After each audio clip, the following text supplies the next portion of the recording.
மக்களே எல்லாம் எப்படி இருக்கீங்க? நல்லா இருக்கீங்களா?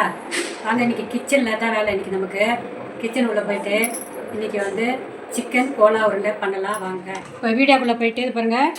சிக்கன் கோலா உருண்டை பண்ணுறதுக்கு 2 டீஸ்பூனு பொரிச்சக்கடலை போட்டுக்கலாம், 3 டீஸ்பூனாக போட்டுக்கலாம். மிளகு வந்து ஒரு 10-15 இருக்கும். இது வந்து ஜீரகம், கறி மசாலா ஜீரகம். பச்சை மிளகாய் ஒன்று 2ஆக கீஞ்சி வச்சுருக்கேன். இஞ்சி, பூண்டு 10 பல் ஊற்றி வச்சுருக்கேன். இஞ்சி கொஞ்சம் தோல் வெட்டிட்டு கட் பண்ணி வச்சுருக்கேன். கொத்தமல்லி கொஞ்சம் எடுத்து வச்சுருக்கேன். சிக்கன் வந்து 1/4 கிலோ நல்லா சதையாக எடுத்து வச்சு நல்லா மஞ்சாத்தூள் போட்டு நல்லா வாஷ் பண்ணி வச்சுருக்கேன். இதையும் போட்டுக்கலாம். கசகசா 1 டீஸ்பூன், உப்பு போட்டுக்கலாம்.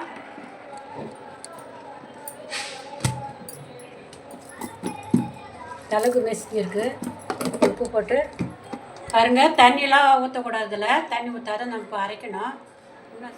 பாருங்க, நல்லா அரைப்பட்டுச்சு, எடுத்துடுறோம்.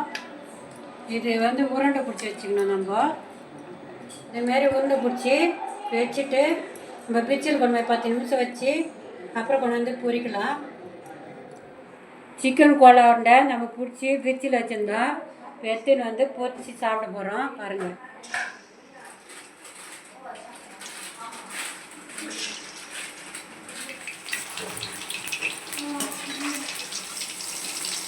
பாருங்கள், இது போல் சேர்ந்து வரணும். பாருங்கள் எப்படி இருக்குது சிக்கன் கோலா உருண்டை, சூப்பராக இருக்குது. இதுமாரி உங்கள் குழந்தைங்களுக்கும் செஞ்சு கொடுங்க. சிக்கன் வாங்கிட்டு வந்துட்டு பார்த்துட்டு லைக் பண்ணுங்கள், ஷேர் பண்ணுங்கள், சப்ஸ்கிரைப் பண்ணுங்கள், மறக்காமல் பெல் பட்டன் வைக்குங்க.